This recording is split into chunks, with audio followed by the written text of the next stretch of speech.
Lover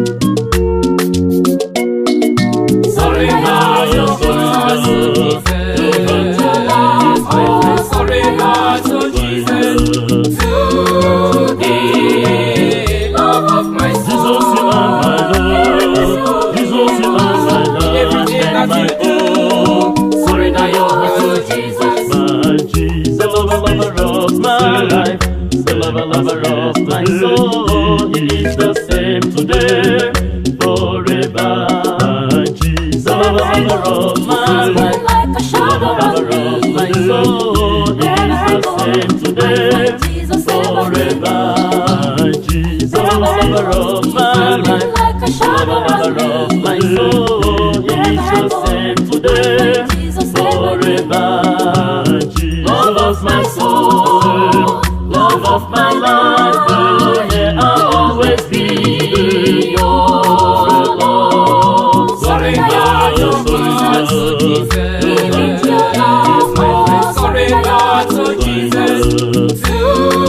Today, love of my soul. Jesus, you are my love. Jesus, you are my love. Everything that you do. I am Fr.Gregory Ezeokeke, CMF. I'm a Claration priest, and right now I'm in this conference as the secretary of the Conference of Major Superiors of Nigeria, MEN.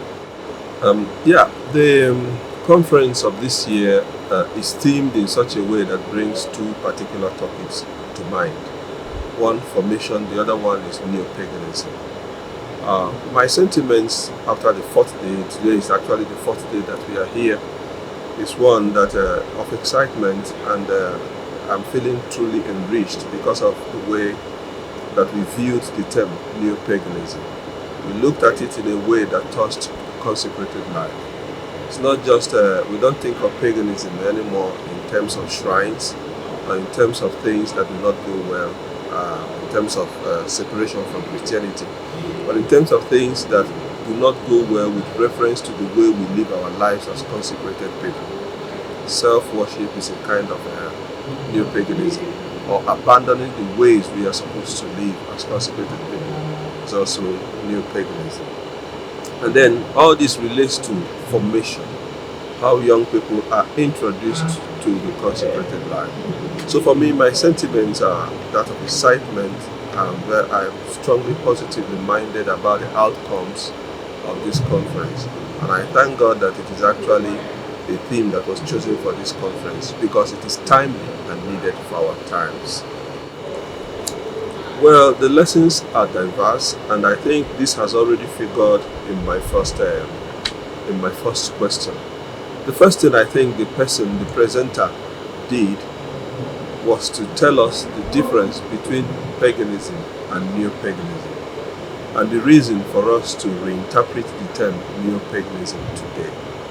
He made us understand that Neo-Paganism is something that touches every single person, insofar as you are divinizing what should not be divinized. For example, if I am a called consecrated person today, how do I live my consecrated life?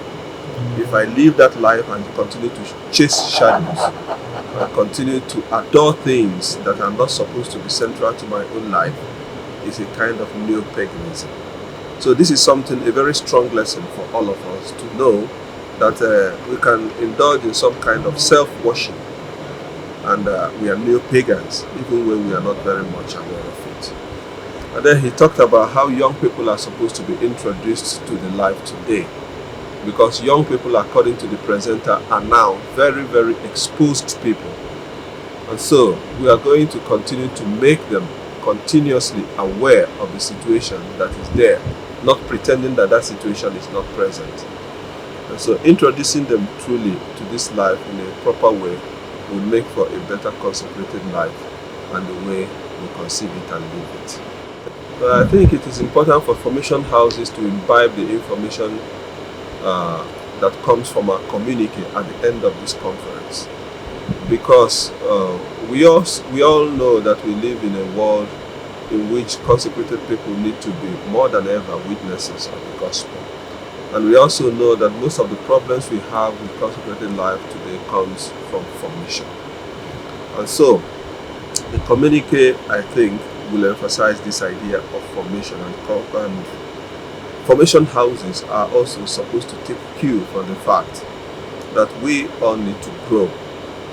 So I think the presenter himself emphasized this a great deal, but it's up to us to know how to transmit all this information we have related here to our formation houses. Thanks to God, most of the people who are here are major superiors, and so they will know how to step this down to their different formation houses for the growth of the people that they have accepted in their congregations for formation and training.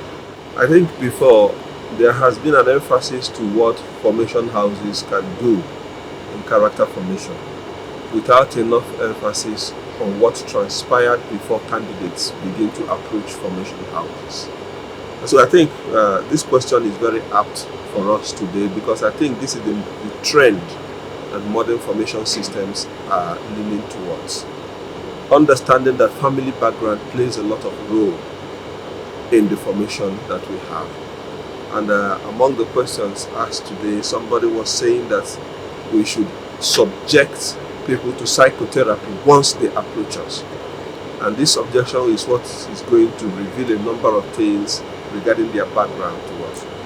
So I think it's a very good thing for us to be aware of this, that when a candidate comes into our formation house, we don't begin to think that every single thing that the person has as character going forward would be what is given to the person by us.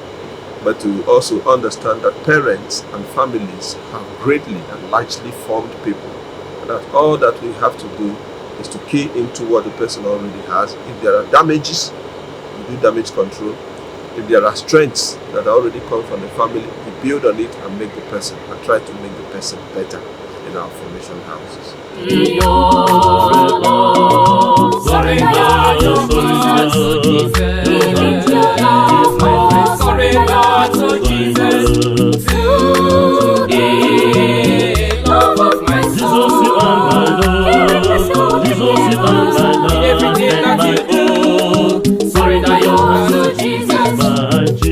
Lover of my life, the lover of my soul. He is the same today, forever.